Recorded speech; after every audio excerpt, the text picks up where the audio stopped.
pagkatalo ay dumadaan din sa kabataan. Ang mga batang mandirigma ng MILF ay hindi makikitang naglalaro ng ordinaryong laruan o pangkaraniwang palakasan. Sila'y pinalalaki sa piling ng mga armas at pinatatapang para sa madugong pakikipaglaban. Giyera ang pinaghahandaan nina Walid at Abdullah, kapwa mujahidin na sa murang edad ay handang magbuwis ng buhay, alang-alang sa prinsipyo o isang ideya na ipinasa sa loob ng maraming henerasyon ng pag-aaklas. Ito ang buhay ng batang MILF. Handa ko. Parado ko tiga buat piman to. Parado ako buat piman to.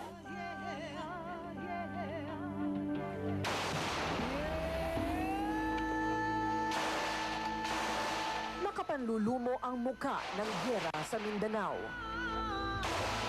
Ang militar, ang Moro Islamic Liberation Front o MILF, kapwa hindi magbababa ng armas. Sa ngalan ng pinaglalabang kapayapaan.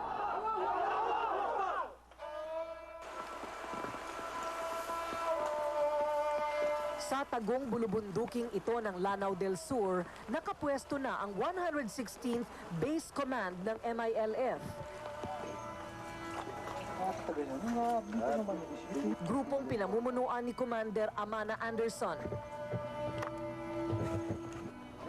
Ang mga batang mandirigmang MILF na una ninyong nakita dito sa Rated K, 3 taon na ang nakakaraan, ay walang takot ngayong sumasabak sa giyera. Yan si Walid at si Abdullah. Allahu Akbar!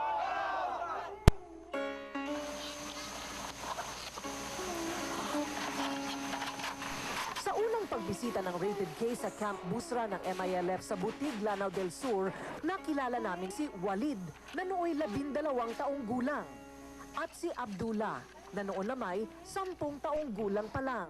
Para lang umasok. Bago ako maging MILF, inuutusan ng maliliit na trabaho gaya ng pag-aasikaso sa bahay, pag-aalaga ng hayop. Hindi nasagi sa utak kong huminto dahil ang gulo sa aming lugar ay tuloy-tuloy.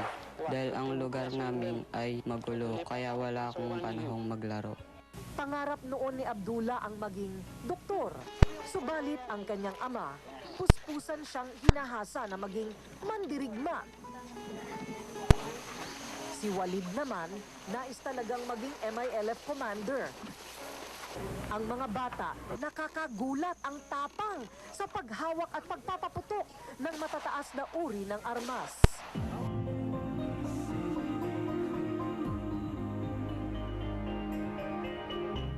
Subalit ngayong 2008 ay binalikan namin ang Cotabato sa kainitan ng bakbakan ng mga puwersa ng gobyerno at ng MILF. Binalikan namin ang 2 batang sina Wahid at Abdullah na minsang nangarap na maging mga profesional o ordinaryong mga mamamayan. Ngunit nagbago na ang kanilang kapalaran sabay sa pagbago ng kanilang mga pangarap sa sarili at sa kanilang lupain. Handa na sila ngayong ipagtanggol ang lupain at lahi ng Bangsamoro. Gamit hindi na ang mga laruan, kung hindi ang ilan sa mga pinakamababangis at pinakamatitinding mga armas ng MILF tulad ng RPG. Inabutan namin ang 2 batang sina Walid at Abdullah na walang tigil sa pagsasanay. Ganap ng mga binata. Si Abdullah ay 13 anyos na at si Walid ay 15 anyos naman. Kung noon tagalinis lamang sila ng kampo, ngayon nahulma na sila bilang ganap na MILF. 1, 2, 3, 4, 1. At ang dahilan ng kanilang mas pinaigting pang pagsasanay ay ang pagbagsak ng usaping pangkapayapaan noong Marso na inanunsyo ni MILF Chairman Alhaj Murad Ibrahim sa napakalaking pagtitipon ng Bangsamoro sa Butig, Lanao del Sur. Sa pagtitipong yon, bitbit ni Walid ang malakas na armas na RPG o rocket-propelled launcher na ibinigay sa kanya ni Commander Anderson. Alam na nila kung paano gamitin. Pwede na silang gumamit ng malalaking baril. Di ako kalak ba? Hindi ako natatakot kapag hindi natapos ang usaping pangkapayapaan. Siguradong tuloy ang labanan. Pinag-aaralan naman ni Abdullah ang iba pang malalakas na armas ng MILF. Bit-bit niya ito kapag siya'y nagpapatrol sa kagubatan, kasama ang mga may edad ng MILF na sundalo.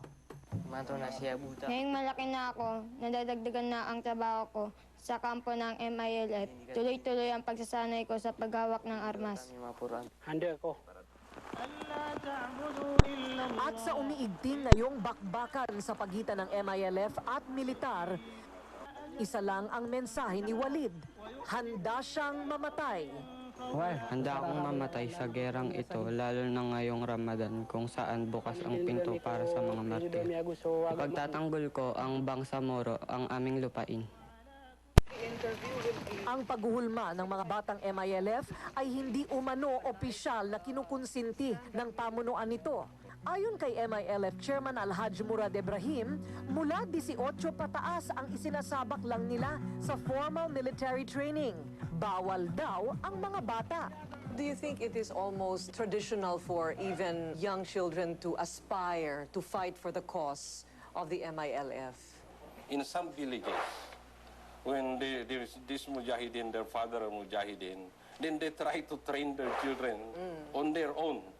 But there is no formal training for children. The past experience of these people, they realize that they cannot spare the children from the violence. So they initiate to train them in order to defend themselves. But we are very strict, and it is contained in our code of conduct in the military. We will not admit below 18 years old. ألا تعبدوا إلا الله إنني لكم منه نذير وبشير. Malinaw sa pandaigdigang batas na labag sa international humanitarian law ang paggamit ng bata sa pakikidigma. Ngunit paano na kung sa pagkasilang pa lamang ay nananalaytay na sa ugat ng bawat bata ang uhaw at galit na nakasalin sa bawat bagong henerasyon? Ayon sa Coalition to Stop the Use of Child Soldiers, may 19 na bansa na kilala sa digmaan sa buong daigdig at sa paggamit ng child soldiers. At sa huling pagtala, kasama dito ang Pilipinas. Halika makinig sa mga kwento.